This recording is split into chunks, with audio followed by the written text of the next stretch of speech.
Today is the anniversary of the invasion by Russia into Ukraine and the war that was spawned thereafter.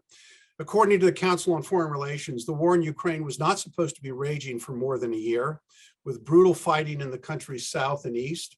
Last February, the prevailing view was that Russia and in the West was even among the Ukrainians, that a Russian blitzkrieg would seize Kiev, oust the Ukrainian President Volodymyr Zelensky, and install a loyal puppet government. Since the Russians invaded Ukraine last February, foreign countries have contributed more than $100 billion in aid to Ukraine. The United States alone has contributed $100 billion coming from our coffers. Mike, how long should the United States continue to support a country that has a checkered past, history of corruption, and which has traditionally been in the Russian sphere of influence? Is this in our nation's best interest? Well, I mean, I don't think there's an easy answer, obviously. I think we need to stay committed. At this point, I think we've made a statement for democracy. We need to continue that. The points you raise are good. I think the biggest challenge I struggle with is I can't figure out what an exit strategy looks like. We can look at the kind of the Russian states and those states that have been aligned with Russia historically. I think you need to kind of take that into context and take that into account and understand that Putin doesn't back away from this, and I just don't understand. Which is not a reason that we should stop giving things, because I think he doesn't get to win that activity. That being said, what is the win? What is the out? What is the thing that allows that to move forward? Because I just see we continue at a stalemate, and I don't understand from anybody's perspective how we move beyond the stalemate. And so I think we at least keep the stalemate, but we've got to see some other action. And I don't know how to drive to that point, and I don't pretend to be a foreign relations anything. I was once a legislative correspondent that wrote about foreign relations, but I'm not necessarily beyond that. I haven't spent a whole lot of time thinking about it, except just general frustrations and musings of my own thinking. So, well, but I think as all Americans, we see the resources that we are putting into Ukraine. We also understand, I think, the foreign policy considerations that there is a dynamic between world powers. Russia is a world power. China is a world power. The United States is a world power. And these are considerations that world powers have to deal with. And Mark, I want to pivot to you, because many Republicans suggest that the support for Ukraine is a folly, and that government should be focused on domestic issues and not foreign policy issues. Well, I do think there is a substantial group, but I would describe it as a minority. I think the majority supports and appreciates the role. But Mike is exactly right, I think, in my opinion, that one of the challenges, what's the exit strategy for this? In fact, this is a war that's been going on and arguably since 2014. And in many ways, we're paying the price for the fact that there really wasn't much of a reaction when Russia invaded. It was the little green men, and it wasn't official, but it was in fact Russia in 2014. And the expectation was that this would all be over in a matter of hours, and obviously it isn't.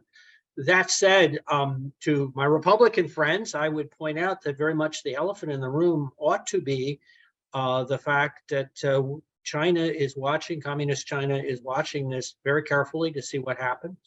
And is certainly weighing its potential options in a possible invasion of Taiwan, which would be really catastrophic and on many fronts to the world. And so how we respond to this, both U.S. but also with our allies, is very much going to have long-term consequences for world peace.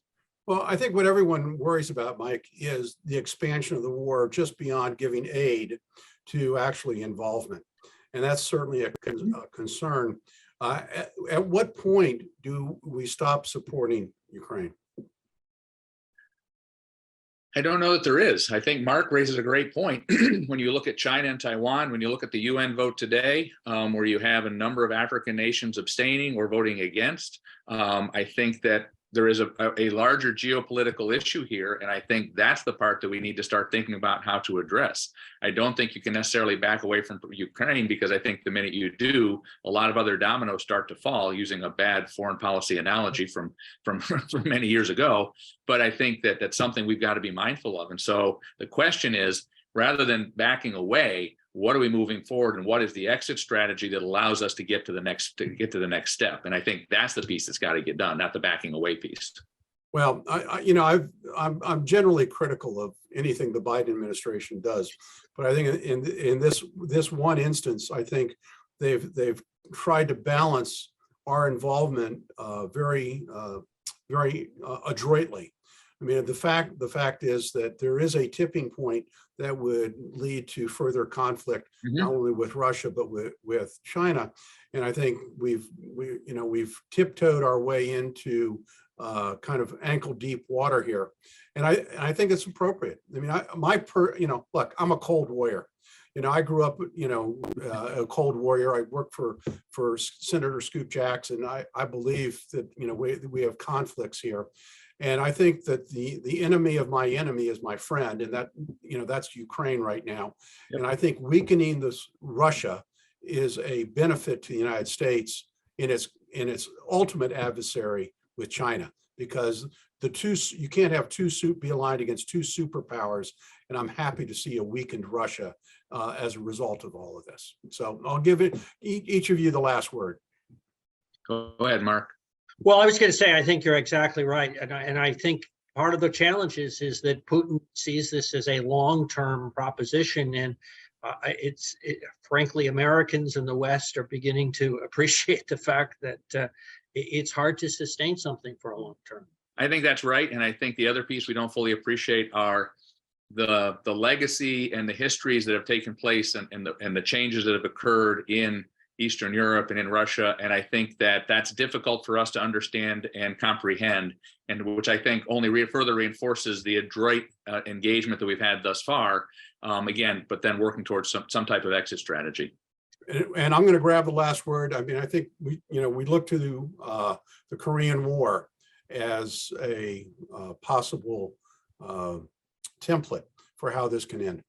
So we're going to go on to our next topic. Thank you, guys. It's a tough topic.